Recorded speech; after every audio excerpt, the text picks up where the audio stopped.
Être président d'un pays est un métier dangereux. Personne ne le sait mieux que Vladimir Poutine, qui en 20 ans a survécu à 43 tentatives d'assassinat. Préparez-vous à découvrir comment Poutine a survécu à ces attaques et pourquoi ces 6 couches de sécurité le rendent pratiquement impossible à atteindre. Presque chaque année, Poutine échappe à au moins une tentative d'assassinat. Ces expériences ont renforcé son dispositif de sécurité, qui est désormais l'un des plus sophistiqués au monde, grâce à des entraînements intensifs basés sur des situations réelles. Certaines de ces tentatives ont été menées de manière extrêmement professionnelle, mais heureusement pour Poutine, elles ont toutes échoué. Les premières années, les tentatives d'assassinat. Dès son accession à la présidence en 1999, Poutine a été visé par la mafia russe. Alors qu'il avait commencé à lutter fermement contre le crime organisé qui gangrenait la Russie, la mafia a cherché à riposter en plaçant une bombe dans sa voiture. Heureusement, la sécurité de Poutine a découvert l'engin explosif. Certains membres de la mafia impliqués ont été arrêtés, tandis que d'autres ont été éliminés. La même année, lors d'une visite officielle en Ouzbékistan, des militants ouzbeks ont planifié son assassinat. Cependant, leur complot a été déjoué et les responsables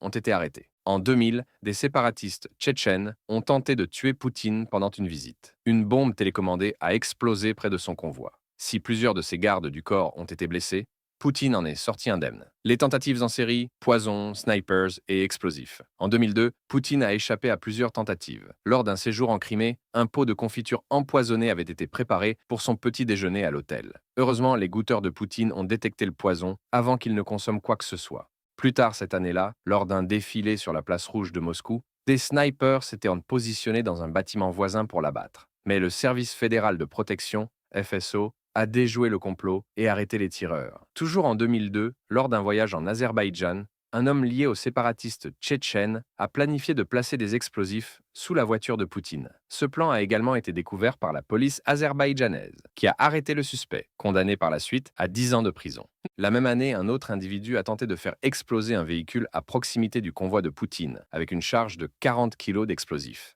Le FSO a rapidement réagi en modifiant l'itinéraire du convoi et en neutralisant l'assaillant. En 2003, lors d'une visite au Royaume-Uni, 2 hommes russes ont prévu d'assassiner Poutine avec des snipers. Ils ont été arrêtés par les forces d'élite britanniques, SO-13, spécialisées dans la lutte antiterroriste. L'année suivante, un complot visant à empoisonner la nourriture de Poutine a été découvert lors d'une visite dans un pays étranger. Les détails de cette tentative restent classifiés, mais il est clair qu'aucune nourriture n'atteint Poutine sans être minutieusement testée au préalable. Les années récentes, des complots sophistiqués. En 2012, lors d'un voyage en Ukraine, plusieurs hommes ont été arrêtés sur la mer Noire. Il s'agissait de séparatistes tchétchènes qui avaient fabriqué des ceintures explosives. Leur plan était de se faire exploser avec Poutine, mais la police ukrainienne a déjoué l'attaque et arrêté les suspects. Les 6 couches de sécurité de Poutine. Vous vous demandez probablement comment Poutine a pu survivre à tant de tentatives. Cela tient moins à la chance qu'à ces 6 couches de sécurité, qui font de lui une cible pratiquement impossible à atteindre. La première ligne de défense, le Service fédéral de protection, FSO. Le FSO est chargé de protéger les hauts responsables russes par tous les moyens nécessaires. Avec un budget classifié, estimé à plusieurs milliards de roubles, aucune dépense n'est épargnée pour assurer la sécurité de Poutine. Le FSO emploie plus de 50 000 personnes, toutes soumises à une formation rigoureuse. La deuxième ligne, la garde nationale russe, Rosgvardia. En 2016, Poutine a formé la Rosgvardia, une armée privée de 340 000 soldats qui lui rendent directement compte. Leur rôle principal n'est pas de contrer les menaces externes, mais de neutraliser les menaces internes, comme des coups d'État ou des révoltes militaires. La dernière ligne humaine, le service de sécurité présidentielle, SBP. Le SBP, composé des gardes du corps personnel de Poutine, est prêt à intervenir physiquement en cas de menace. Leur mission est de se sacrifier si nécessaire pour protéger le président. Cependant, avec le FSO et la Rosgvardia en amont, le SBP ne devrait jamais avoir à intervenir. Si les gardes du corps de Poutine devaient agir, cela signifierait qu'au moins 2500 personnes dans son dispositif de sécurité ont failli. Les exigences des gardes du corps. Les gardes du corps de Poutine subissent une formation intense. Ils ne doivent montrer aucun signe de faiblesse, même dans des conditions extrêmes. Pas de sueur sous la chaleur, pas de frisson dans le froid. Ils doivent être capables de courir sur des kilomètres sans pause et répondre à des critères physiques stricts, âge entre 19 et 35 ans, taille entre 1,70 m et 1,90 m, poids entre 75 et 90 kg, maîtrise d'au moins 5 langues, compréhension approfondie de la politique. De plus, ils ne proviennent pas des forces de police, car cela pourrait limiter leur recours à la force létale. Ils sont principalement issus des unités d'élite, des forces spéciales russes, spécialisées dans l'analyse comportementale pour repérer les menaces potentielles grâce à des expressions faciales. Enfin, un détail intrigant, les gardes du corps de Poutine portent toujours des mallettes. Cependant, ces mallettes ne sont pas ce qu'elles semblent être. Elles sont en réalité des boucliers pare-balles extensibles. Les gardes du corps de Poutine sont également équipés de pistolets Gersa 9 mm chargés avec des balles perforantes. Ils portent aussi des parapluies, qui, en plus de leur fonction habituelle, sont fabriqués en Kevlar et peuvent être utilisés comme boucliers pare-balles.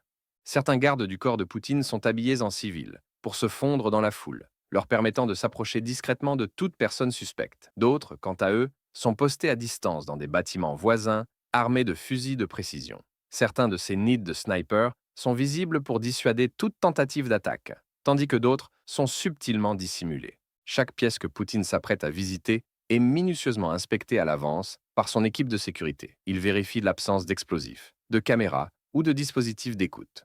De plus, toute la nourriture de Poutine est examinée et goûtée par des testeurs, rendant impossible toute tentative d'empoisonnement. Les protections non humaines. Mais les 6 couches de sécurité de Poutine ne se limitent pas aux êtres humains. Prenons par exemple sa limousine.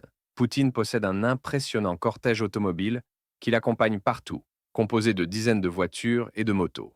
Sa limousine, une Aurus Senat fabriquée en Russie, est à l'épreuve des bombes et des balles sous tous les angles. Elle est également résistante aux attaques chimiques.